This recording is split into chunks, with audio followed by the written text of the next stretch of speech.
Uh, but I tell you what, let's start with you kind of introducing yourself.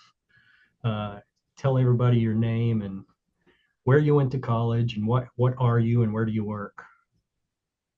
Who am I? My name is Jacob Adams. I'm currently an electrical engineer for Eastman Chemical in Longview, Texas.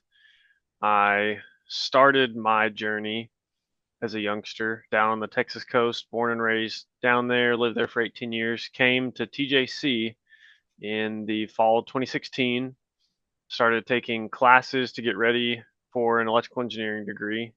One of the rare cases I never changed my mind or wavered on what I wanted to do. So it was helped me finish in 4 years. I had a lot of friends who changed majors once, twice, thrice, and so it took a little extra time. Nothing wrong with that, but I was on the path to be an electrical engineer when I started at TJC. Spent 2 full years, and then transferred to UT Tyler, and spent 2 full years there. Finished my degree with UT Tyler Electrical Engineering Department in 2020, and then came to work out here at Eastman a few months later, and I've been here for a little over 4 years, and I really enjoy it. It's been a really good experience. People are great out here, and yeah, that's a little bit about who I am Okay. and where I am now. Okay, now Eastman is a chemical company, but you're an electrical engineer. How does that work? Yeah, so we are not the majority here. There's probably 50 or so chemical engineers and 20 to 25 electrical engineers, probably 20 to 25 mechanical engineers as well. So chemicals is what makes us money, but the world doesn't work without electricity. So we serve two primary jobs here as a high voltage engineer, which I work alongside, not so much myself. We actually have a small power plant on site where we make power, we use some power, and we sell some of our power back to the grid. So it's mostly electrical engineers are the brains behind that operation. High voltage engineers also work with the transmission and distribution throughout the site to all the different areas. We have about 1,500 acres of chemical plant here, Hmm. so that's a lot of distribution, transmission, substation, switchgear, stuff like that that our high voltage engineers maintain. That's one primary function of electrical engineers at a chemical plant. The second is control systems and instrumentation, which is most of the world that I live in, is playing with transmitters, DCS equipment, different computer systems. So in a chemical plant, you have thousands of yards of process piping. You have tanks, you have columns, you have heat exchangers, you have a bunch of different types of equipment that's all connected together with chemicals running through them. And the big thing is what is going on inside the pipes because you can't see in the pipes. How do you know? So we have a bunch of sensors that we stick in the pipes to measure what we call process variables. You have flow, temperature, level, and pressure are the main four that we measure. So what I do is specify what needs to go where. Um, we kind of have a long list of rules and stipulations of what we can put where and why we can put it there. And so it's my job to be given an application and say, hey, we have a broken pressure sensor in this location. So working with the temperature compatibility, pressure compatibility, materials of construction, so whether we can use stainless steel, we have to use titanium or something in between. And a lot of non-electrical things go into working with instruments, but at the heart of it, it is all sensors, microprocessors, and transferring your analog process into a digital signal that we send back to essentially a really big computer that logs all the data, and you can see it, visualize all the data, and have an idea exactly what's going on in your pipes at all times. Okay. And that's very electrical engineering kinds of things. Yeah. All right. Well, you say you went to TJC. You want to tell us about your time at TJC? Absolutely. So I lived in Ornelas. I was on the honors floor, which was pretty nice. It was pretty quiet. Have a nice little study area. Um, I came in with quite a bit of dual credit. I think I had 24 hours of dual credit, so I didn't have super heavy semesters. Most of my time at TJC started with, the most important thing for me was not necessarily getting a degree from TJC. Not that TJC is not a great place, and not that I don't have a degree, but that was a secondary. objective. The primary objective was to take as many classes as I possibly can. They're going to transfer and be useful once I get to my 4-year university. So that involved a little bit of research. At first, I decided I wanted to go to U of H. So my time at TJC was 1-to-1 with U of H's degree plan. So my freshman year, I set up a meeting, kind of a phone meeting, and talked to their academic advisors about what classes will they accept, which ones will they not accept, all that kind of stuff. So I prevented myself from wasting time and getting lost in the transfer credits and losing all that. So that was most of my time at TJC was spent taking all the classes that were eligible to transfer. The only classes I really ran into an issue with was going to be, it's kind of a semantics thing where at TJC we have 2 math classes, differential equations and linear algebra, which are viewed as 2000 level classes like a sophomore class, which per the state of Texas, you have to accept any sophomore level classes. But big universities will say that those 2 classes are junior level classes, therefore they don't have to accept them, they don't have to transfer. So those are the only 2 classes that they really didn't want to accept, which wasn't necessarily going to be a deal breaker. But Now you mentioned U of H. Did you end up mhm. going to U of H? I did not. So there was more drama when I sent them a transcript my last semester at TJC. So I'd taken all my basics, my economics, my English, my histories, my chemistries, and got through the real stuff, the Dr. Hooton, the physics classes, the circuits classes, gotten through all my maths, and I was ready to go. So I sent them an unofficial transcript, said, hey, academic advisor, let's sit down, let's talk about it, see what we can do. And they came back with, well, because of XYZ reason, it's going to take you 3 years to graduate instead of 2. And I wasn't really in the business of being in school for another 3 years when I felt confident I could do it in 2. So then I called UT Tyler and said, hey, here are all my classes. Here's my transcript. Can we put together a plan to graduate in 2 years? And they said, absolutely. You can start this summer.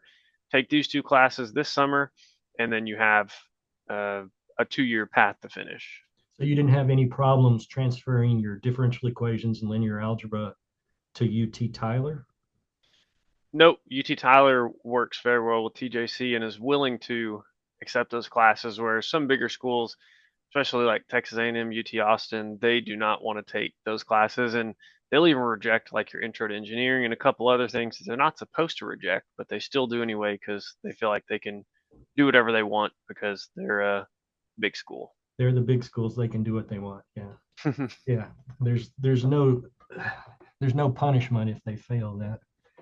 Okay, well you're going to talk about how to leverage something at TJC. Was that part of what you just said, or is there something more? Yep. Yeah. My biggest advice for an aspiring engineering student is, as an engineering student, you do not get any benefit from having an associate's degree in engineering. That will end up swaying a few of your classes, and based upon the sequence of classes where you're transferring, those extra classes may or may not count or may or may not be that productive for you. So I looked at it. I ended up getting a associate's degree in math based on when I finished. That's just was the degree that I qualified to complete after 2 years. And to me, that was the easiest lineup with most degree plans that I looked at. So the advice would be figure out 1 or 2 or 3 schools you want to go to, print out their degree plan, and use that as a path to taking classes. Now, Not necessarily. why could you not? Why could you? Was it a case of you didn't want, or you could not get the engineering degree plan because you needed classes or something? There was, I believe, 2 classes that I was short of getting an engineering degree from Yeah. TJC. Yeah. Those classes would have put me behind on other classes after I transferred. Yeah. So you would have had to, I guess you would have had to stay here another year maybe to take those classes, or another semester anyway, huh? If It you were would, it, even going to do it. yes, it would have taken another semester at TJC just based on when the classes were available. So my last two semesters at TJC were both 18-hour semesters, Mhm. and it just didn't fit in the schedule to take those extra classes needed. Do you remember what those classes were? I do not. Was it the programming fundamentals? Programming fundamentals was one. My schedule just never worked out such that I could take Yeah, programming yeah, fundamentals. yeah. Did you have programming for engineers? Do you remember that one? I did not take that one either. Programming for Yeah, engineers was not a one-to-one transfer to yeah. either U of H or UT Tyler, so it kind of slid off my radar as I wasn't super interested in taking it. Yeah, now that used to be the case. We've worked with UT Tyler, and now they will accept that for some of their classes over there as well. Yep, so Yeah, they've actually added a kind of a programming for engineers course yeah, that they didn't used to offer. So for mechanical engineers, it's a required course now. It's more geared towards introduction for electrical engineers. It's like a freshman class. yeah, For mechanical engineers, I think they take it their sophomore or junior year. So you're kind of mixed in with yeah, with those guys now. yeah. Right now, the programming for engineers is usually what electrical engineers would take before they take the programming fundamentals Hmm. classes. And they're and I also spoke with UT Tyler, and they said they would like for you to take both of those classes, and you can take those here, or you can take them there, either place. The Programming Fundamentals 1 and Programming Fundamentals 2. Uh, you're eventually going to need them, so you can take them at either place as an electrical engineer. Yep. Yeah, I actually ended up the only time it worked out in my schedule to take programming fundamentals one was at Kilgore College in a summer session. So that's where I Yeah, ended up taking it online in a summer session. It was tough to learn your first programming language online in a in yeah, an 8-week course. yeah. And just so people understand, the reason that that class is important is because that's a prerequisite for some other classes that you need to take over at UT Tyler. And if you didn't have those, that programming, not programming programming fundamentals, if you didn't have that, then you would be behind when you went to UT Tyler and you wouldn't be able to take the classes over there. Is that, That is is that the way to say it? absolutely the laundry list of prerequisites is what will get you. So that's why it's so important to look ahead to where you're going to transfer because everybody needs the maths. Everyone needs Cal 1 through differential equations and linear algebra and probability and statistics. Everybody needs that. Everyone needs University Physics 1 and 2. Everyone needs your basic core curriculum, your English, maths, chemistry. Everybody needs all that. But it is which negotiables do you have to have done? Where do you have to be on your programming? Where do you have to be on certain courses to make sure you line up to hit the sequence correctly when you transfer? Because most universities that are, say, 50 graduates per class or smaller in a discipline will only offer classes once a year. So if you're off on the sequence of, Yeah, you're coming in, transferring in the fall, and you want to take electronic circuits one, you can't take electronic circuits one because you haven't had your first programming class yet. Now you have to wait until what would have been your senior year to take electronic circuits one because they're not going to offer it next semester. You can't really play catch up very well. yeah, yeah. It seems to me, tell me if I'm wrong, it seems to me that if you would have taken those two courses, you wouldn't have had, I mean, let me say that again. If you would have taken the programming fundamentals here at the right time rather than putting them off and trying to take them during the summer, you would have been in a much better shape. Is that right? Or what was the Yes. mistake? The That's what I'm trying to find out. What was the mistake? the mistake was being apprehensive to get into engineering classes my first semester. I loaded my first semester with ethics, economics, chemistry, things I needed, but I wanted to wait until I got college under my feet, knew that I could succeed and do well before I started jumping in engineering classes. And then that is what really bit me because I think I only took 12 hours my first semester. So if Yeah, I would have started the programming track then, I would have been perfectly fine. So I kind of shot myself in the foot by being a little apprehensive at the beginning. Okay, I see. I see. So the lesson here is start taking your engineering courses on the first semester because otherwise you're going to run out of time. You're, Yep, yeah. The engineering sequence of classes truly is a 4-year sequence, starting with your intros, your first semester. yeah, Those are very important to do. And I didn't necessarily take ownership of my academics my first semester. I let an academic advisor give me advice, and I didn't think twice about it. I was 18. I was coming to school. I didn't really think too much. My classes had always been picked for me in high school. It wasn't something that I had to develop an eye for, a vision for the future. And not that academic advisors aren't good people, but they don't often understand your mission or understand how important the sequence of classes is for engineers. yeah. So I would spend time every year looking into that for yourself because the academic advisor doesn't understand where you're going to transfer, where you want to go, and how that impacts what you should take and what you should take it here.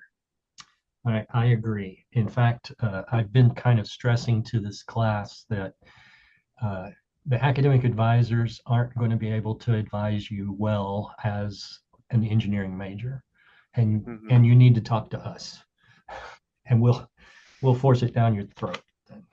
Yeah. All right. Yep. All right. Yeah, Well, that's true. go ahead. Yeah, I was agreeing with you there. Okay.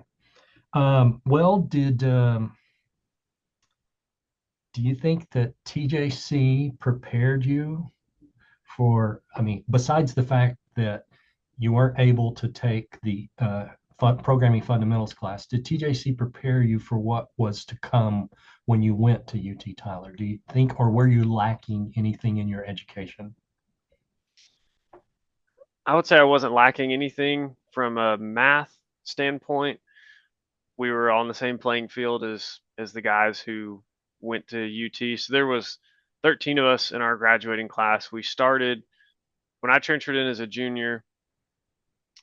Three of us transferred from TJC at that time to join, I guess maybe 12 others. There's one or two transfers from SFA. Neither of them made it to the end, but besides that, there's kind of the eight or nine other core guys that we graduated with, and half of them also were from TJC. So there's only, I think, four guys who we graduated with who went start to finish at UT Tyler. From a math perspective, physics, circuit analysis, all that stuff, we were very much on par, the exact same level as they were for all of those basic skills you kind of gather from your first 2 years. All right. I would say in most cases we actually did better. The TJC transfers accounted for, I think we were all in the top 7 of 13, and 4 of the top 5 people in our class of 13 were transfers from TJC. You know, I've often thought that our students are better, um, but I won't say that. Well, tell me, did you, going to college, going here and going there, did you like it? I mean, just from a personal, qualitative perspective, did you like going to school, or was it just work?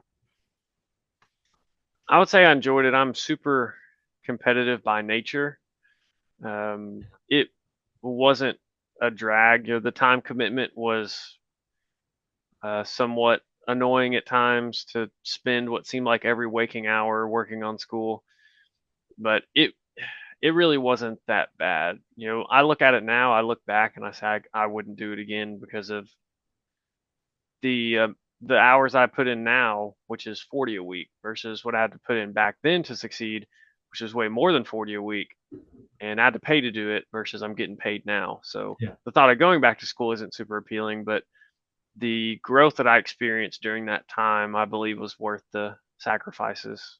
You think you'll go for your master's eventually? I don't think a master's is in the works right now.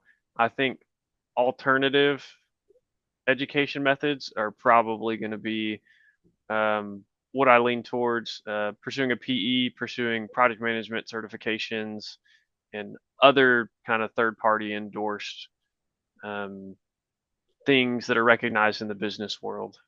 All right. Well, you brought up the PE. You want to tell us about the pathway that you took? You're not a PE yet, but you've passed the FE. Is that correct? Yes, so I learned first about what the PE and FE was probably in an intro to engineering class at TJC. Forgot about it, didn't think much about it until I was a senior at UT, and they said, "Hey, before you can graduate, a stipulation of this uh, kind of like a senior mentorship class where we had someone from industry come in and give us some advice and talk to us, help us with resumes and host mock interviews and stuff, trying to get us ready to join the professional world." They talked about it and they said, you have to attempt the FE, you have to sign up and take it before the end of the year so you can graduate. So like, okay, well, it's a graduation requirement. Don't really have any wiggle room negotiation, so you got to take it. So as a senior engineering student who's gotten pretty good at looking up the rules and figuring out how to best leverage them to to uh, to my abilities, went to the website, looked around, poked around, found a syllabus for it, found a practice exam. Practice exam was like $40. So I bought the practice exam, took it home, looked at it. Practice exam had a layout of the number of questions for each topic. So it gave you a little bit of idea on what to expect. And then it gave subtopics on, based on circuit analysis, is like 3 to 4 AC circuits, you know, 5 to 8 DC circuits. It gave a pretty good detail of what you needed to be able to do well on the exam. So studied it and was ready to take it in March. COVID happened, and it's an in-person test you take in downtown Tyler. So the testing center shut down, so that got delayed a little bit, and it was July before I ended up taking it. But if you are a good student, it requires very minimal studying to prepare for. It is a long test. It's 110 questions. You get 6 hours to complete it. So not particularly enjoyable 6 hours, but if you're a good student, it shouldn't be that big of an issue. I didn't have to do any auxiliary studying, learn any new skills or anything I didn't learn from school. I did have to look at ethics and economics a little bit, a few review questions they included, but I figured I would get enough of the meat of the test right to where I could just glance over those and not have to worry too much. Because you're not graded on how many you get right or wrong. You're graded comparatively to everyone else who took the test within about a 2 week period. So I was graded compared to my peers and not based on the number I got right or wrong. Now, does everybody take the same FE? There's not a different FE for electrical engineers than there is for mechanical engineers. Is that true? It is different for each discipline. Yeah. So for the electrical, they have it nailed down. About half of the exam, I'd say, is going to be the same for everybody. The first half of the exam, or I guess it could be the second. I can't remember how they split it up. They split the exam into two halves. About 50% of the exam is going to be weighted on, you're going to have a few chemistry questions, you're going to have some math questions, everything from trig all the way through differential equations. You'll have some matrix questions, you'll have some stats, some probability and statistics mixed in there. You're going to have some what they call engineering safety questions. You're going to have all kind of random things that pertain to just other things you had to do to get there. You may have some kinematics equations type questions as well. Kind of your first 2 years summed up into half the exam, and then you'll have the other half will be um, probably half of the other half, 25% is probably circuits, and your other 25% would be microprocessors, digital systems, power, a little bit of programming, computer stuff. It will be most of your exam. Would you say the questions are no harder than an exam question would be? Or were they harder?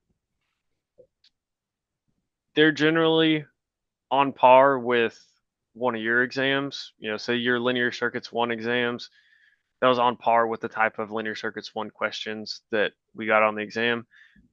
They word it such that they don't ask it often in plain English. You have to kind of figure out what they're asking Yeah. and wanting you to find. Mm. So it's a little tricky. The first time I looked at the practice exam, I thought I was in trouble because it felt like I didn't know anything. And when I sat down and did it, it's all the same stuff. They just ask it in a different way that was not the same way I'm used to seeing it. So my studying consisted of doing the practice exam all the way through twice, and by the end of the second time, I was able to figure out the way they ask their questions and get comfortable, and it was pretty natural by the time I got to the exam. Okay. And you passed it first time. Passed it first time. I was somewhat of an overachiever when I was in school. I graduated with a 3.9, and I finished the exam. We had a 6 hour testing window. I finished in about 2.5 hours. Wow. I found it to be I found it to be pretty easy, but I was also a nerd when I was in school. You're still a nerd. Yeah. All right. Well then, um, you said previously that if you had it to do all over again, you would not go into engineering. Is that correct? Or you would just do it differently? What did you mean? So if I had to do it again, if I was 18, given the same choice of go to college or don't go to college and find some other line of work, absolutely, I would go to college. I would do it almost the same way. I may take a few classes here or there that I wasn't, you know, in a slightly different order than I did. I may try to leverage summer classes a little more at TJC, and that wasn't something I really did. But now that I'm on this side of the fence, um, it seems impossible. Like going back for a master, sitting in a classroom again seems it just doesn't seem like something I would be interested in Yeah. uh, because of the amount of benefit that I would get working for a chemical plant. Yeah. A master's would get me a pat on the back. I would get no raise. I would get no extra validation. I would get nothing in my industry. Now, if you want to go into computers, you want to get into semiconductors and work in other industries, a master's is necessary for an entry level position, and a PhD is really necessary if you want to make a career out of it.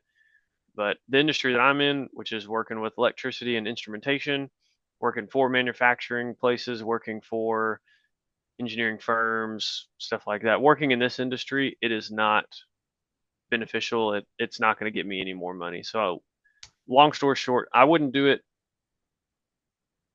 continue education in school because I'd be doing it for free. I don't like it that much. Yeah. Do you see yourself staying where you're at for a number of years now? I do. I do. I really like the place I work at. The people are spectacular. There's a really niche group of people who live in East Texas and work in the chemicals industry because how sparse it is in East Texas. This is the only chemical plant in East Texas. The next nearest chemical plant of any size is going to be down on the Texas coast. So it's kind of a single dot that's up here seemingly in a random place. So everyone who is here really wants to be here and wants to do a good job, and people are super friendly.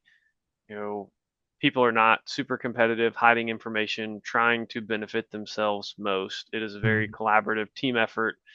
Everyone who's here really wants to see you succeed, so they're going to give you all the tools you need to do that. Good, good. Now let's see, you took the FE.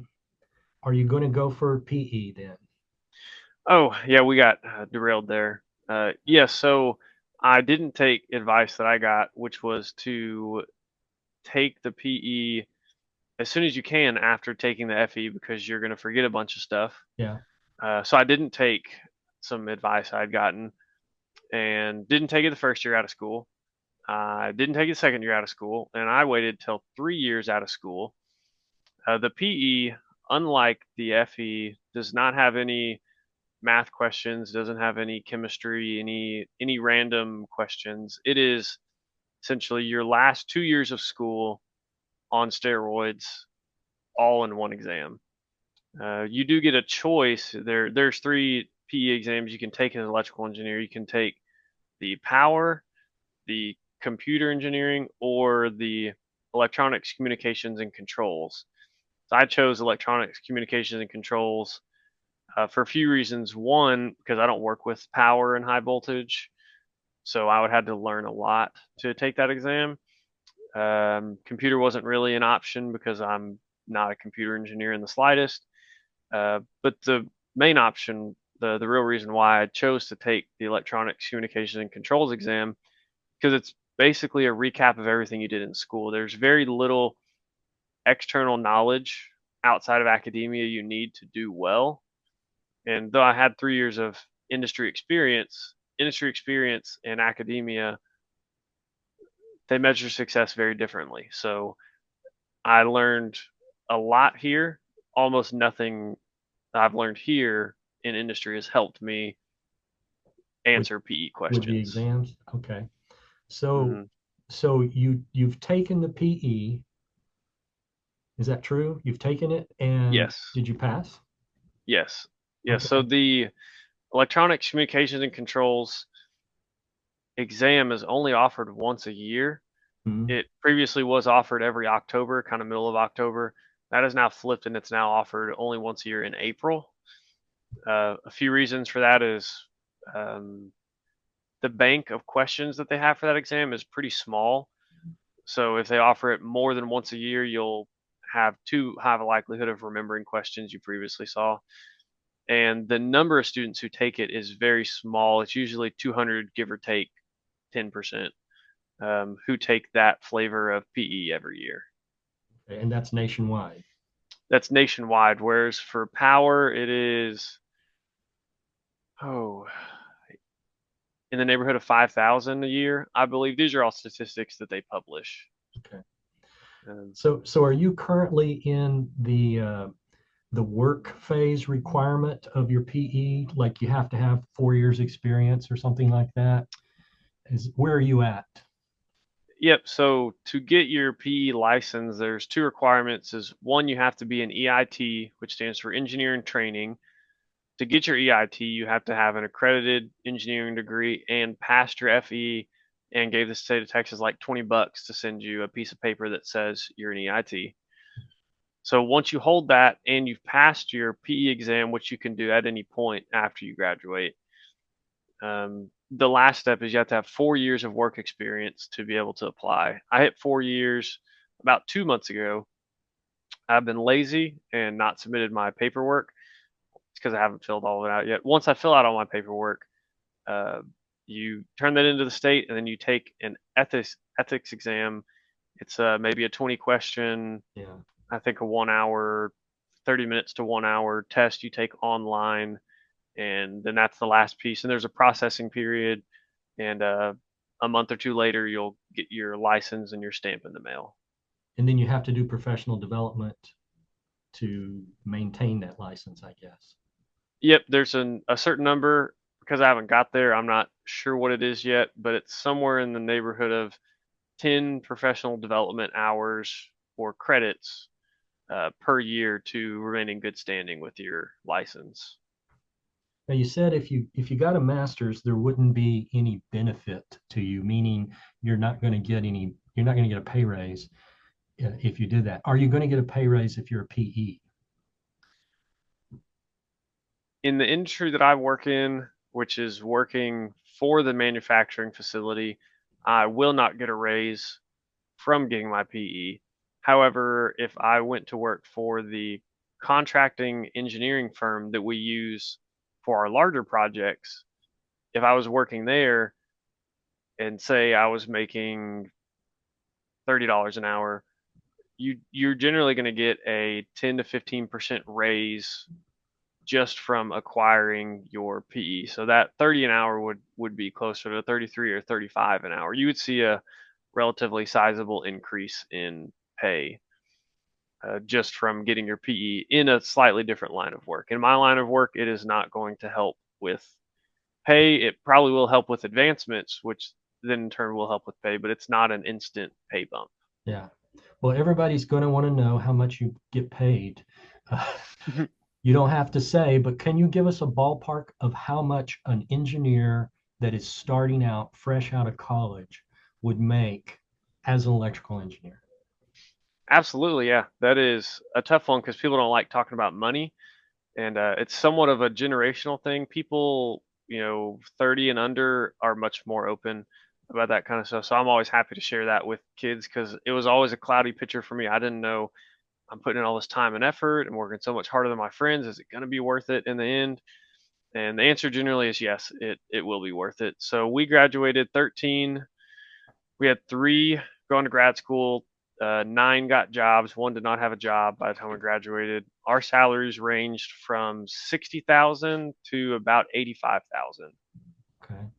was Okay. our the starting salaries, and that was in 2020 dollars. So you can add another probably 5-ish% onto that, and um, that would be about right. The highest starting offer I heard of was it's going to be in oil and gas. I think Exxon was paying entry level engineers right at 100,000 in 20. That was a little later. That was in 2022, 2023.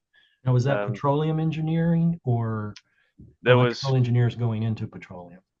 electrical engineers going into petroleum. We're seeing about 100,000 to start, but it is uh, a much different world. It is cutthroat. It is very competitive. Your job is up for grabs on a yearly basis, whereas chemicals is you're going to get paid a little less, but it is much more stable, collaborative, friendly environment. Oil and gas is very cutthroat and more about who you know than what you can do oftentimes.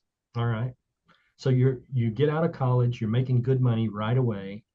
So if you had any loans, you could pay them back Hmm. uh, pretty quickly, probably. Yep. Um, you got any other advice for students? Something that I was not prepared for going into my junior year, which was the time to get internships. People or companies really struggle to give internships to freshmen and sophomores, Yeah, but junior we don't get year, any of that here. it's definitely tough. Junior year is the first time that you're walking into a career fair knowing, hey, these people actually may want to hire me. I need to look my best, I need to do my best, and I need to be my best. And I didn't know what that looked like when I was sitting in those shoes because I never got a real internship with a real company and got to experience industry while I was still in school. I did do some research with professors over the summer at UT Tyler, and that was kind of my internship experience. It was not with a company, but with the school. So some advice I have is getting a resume together. Your sophomore year, the end of your sophomore year, or over the summer, putting together a resume is super, super, super important, a non-negotiable because of how the recruiting works for companies. Which recruiting for companies starts in September. All good companies are going to go to career fairs or do online recruiting, LinkedIn, Indeed, that kind of stuff. But usually college recruiting is done in person. You'll have HR people, you'll have engineers, and they'll be at career fairs. So UT Tyler has a pretty big career fair. It was actually last week for them. So usually mid to late September, there was 60 something employers there looking to hire their students, and all of them are looking for a student who is very well rounded. So your resume is going to need to reflect your soft skills, which is kind of your communication, your ability to do things other than engineer. They're going to want to see your hard skills, which is some projects you've worked on, your relevant experience. If you've done any external projects or got involved with IEEE or robotics or other things, they're going to see your GPA. And another thing on the resume they're going to want to see is involvement. So, what else did you do besides school?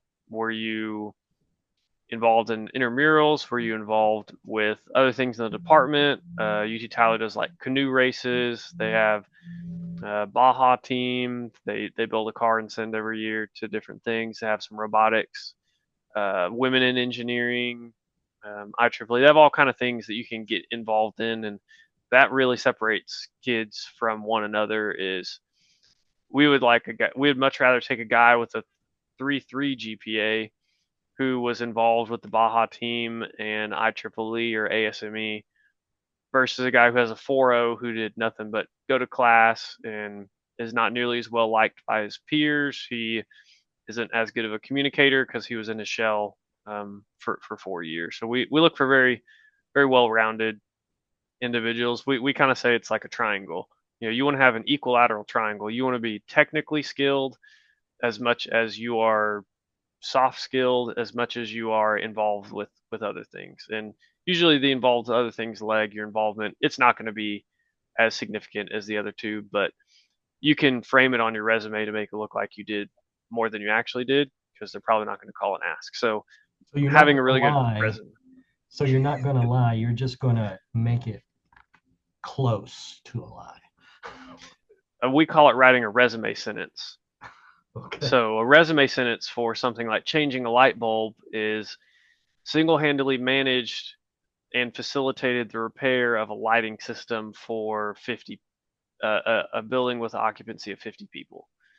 So you're spelling it out in a way that sets the entire setting and helps someone understand the magnitude of what you did, which could be something as simple as changing a light bulb. So you can make yourself look a little better on that leg because sometimes you don't have all the opportunities or you get so caught up in school you're worried about your GPA because if your GPA starts with a 2, it's really hard for good companies to hire you. They kind of have a quota and kind of rules they have to follow. And if it starts with a 3, you're usually going to be fine. If it starts with a 2, companies like Lockheed Martin, Raytheon, L3, they actually can't hire you. It's part of I don't know if it's a government contract type thing, but I remember talking to the guys at Lockheed Martin. There's a group of 3 of us, and they said, if your GPA starts with a 2, sorry, we can't help you. Yeah. So it kind of shows the importance of you don't have to have a 4.0 to do well and get a good job, but you definitely have to have at least a 3 point something to be considered for the top level jobs. Yeah. Where the place I used to work, it was 3.2. If you weren't above 3.2, they wouldn't even look at your resume. That's all the advice I can think of at the moment. Okay. Uh, you mentioned projects, that putting, like you could add projects to your resume. Can you tell us a little bit about your projects, or maybe what one of your favorite projects was, or something like that, while before you got your job? Absolutely. So employers, I guess there's kind of two sides to this. One side is some a couple of the projects I put on my resume. Employers don't care about the popsicle bridge you made in your intro to engineering class. They do care to hear about some of the robotics things you did, some of the programming automation things you may have done in classes. And it's not necessarily a you went to go find it all on your own kind of project. It's something you did in school such that you showed a mastery of some sort of concept and you can make it sound that way um, for your resume because I didn't understand that when someone told me you need to put all your projects and I was like, well, I've only taken classes. We don't do big projects till senior year or the sophomore year at TJC as well. So those are a couple things that I put on there was we did a cable cam when I was a sophomore at TJC, kind of in our sophomore design class. And then I put a few, maybe one other project. I didn't have a lot of projects on there, but my senior year at UT, we got into what I would say is by far my favorite um, project I did while I was at school. So it was our senior design project. There was a company who came to UT Tyler, which is not uncommon. In 2020, all the senior design projects were from industry. So Train had some, ACK Kayaks out of Austin had a project. Some more local companies, some smaller companies had projects. So it was really cool. So we were essentially given an idea that said, "Hey, we have this." It was with an HVAC company. It's like, "Hey, we have this damper with this type of shaft that's going to go in your AC lines, and we want to control it with these parameters. We want to have feedback, real-time feedback on the damper position. We want that accuracy to be within 0.5%. We want to be able to do this, this, and this. So they gave us this whole long list of stuff to do and gave us the, communication protocol, like 0 to 10 volts is how the controller is going to send us our signal. Give us everything we needed to succeed and said, basically go figure it out, use whatever you want. So we sat down, ran through several designs, ended up going with a DC stepper motor as the means of um, moving the damper shaft. We used gears. We actually did everything by 3D printing because one of our guys was really good with the 3D printer. So we modded it all up in SolidWorks and actually printed our own custom helical gears to pair with our shaft coupler, and our DC stepper motor. Put in a lot of programming, put it all together. It was an awesome project. It was a lot of hours. I probably put 400 hours into it between the 2 semesters. Our report at the end was 100 plus pages. Probably 20 of that was programming, another 20 of that was figures, but it was just a very large undertaking. We worked with, there's 3 electrical engineers and 3 mechanical engineers, so we got to work with one another, work with other disciplines, work with the mechanical guys on torque requirements, and working on our end with what kind of power requirements can we get, what are we going to need, how do we step that down to what we need, and all that to picking out a microprocessor, getting the right size analog to digital controller so we can make sure we had the right resolution we needed for our feedback, all that stuff. So it was an awesome project that we're kind of just given this idea, said, hey, we need this product to do this, and the 6 of us got it done, and it was a lot of fun. Sounds like a fun project. All right. Well, you've made it through now. What would you say is most challenging for you? By far the most challenging part, and to answer your question earlier, this is one more free piece of advice, is managing time. Hmm. Because almost everybody you work with is a good person and they want to get stuff done and they're honest people. But time gets away from us. We overpromise what we can do. And something I didn't start doing until I got to work, and it was even a year or so in before I really started utilizing a calendar, putting things on a calendar so I could book my time, see how much free time I had versus how much time was already spoken for every day.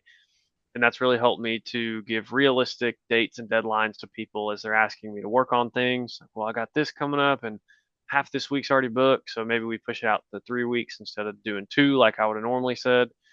So the importance of keeping a calendar and not losing dates, from a school perspective, not forgetting when you have exams, not forgetting when you have reports, setting aside time every week to do your lab reports for circuits, or UT Tyler, you're going to write a lot of lab reports. So get used to doing that. The form's pretty similar to what we use at TJC, so there's not much to be changed there. But one semester I was having to do 3 lab reports every week, so that was 20 pages of writing every single week. And setting aside and managing your time, in school, it's managing time between lab reports, studying for exams, homework, attending classes, and then you want to do intramurals or you want to do other things, maybe have a job on the side. So just managing all that time instead of trying to keep it in your head, writing it down so you can visualize, where your time's going and when you have time is something I wish I would have done better in college, but it was pretty much forced upon you here that you are going to be too busy to keep it all in your head. So develop a system that works for you to manage your time. Yeah. Okay. Good advice. All right. Is there anything else you want to say? Stay in school. Don't do drugs. Don't do drugs. Go get a 3.0. Transfer to UT Tyler. And uh, really, really important is to have a good resume walking into your junior year. You're going to be so overwhelmed with your new school and your new place and new people and new teachers. You're trying to figure everything and everyone out. And then the career fair is going to be upon you. And if you don't have a good resume, you might as well stay at home because the resume is how you represent yourself to a company. So it is critical to have one. If you don't know what a good one looks like, you can do some looking online, but there's people at UT, their full time job is to help get students jobs. And they're there for you. Get with them early and often. They'll get you a resume. They'll get you a template so you can work on yourself, and then they'll review it with you and help you try to improve it. So You don't. that's one that sneaks up on students every year. Yeah. All right. Well, I believe that's it. So I guess we'll sign off. All right. Well, that sounds good. Thanks for letting me get on here and talk to the students. Well, Jacob, I do appreciate it. Thank you very much for Hmm. this. Yeah, Uh, I'm happy. and I'm going to put it together in a video and I'm going to use it until you're 50 years old. You'll probably be retired before then. Oh, don't count on it. You got 23 years to go. Just got 23 years to go. That's right. Hmm. All right. Well, dude, thanks again. Yep, happy to help, and we'll see you soon. I'll let you know next time I'm in town. We can try to get together. Yeah. Thanks. And I look forward to it. You have a good one, sir. You too. We'll see you, Dr. Hooten. You bet. Bye bye.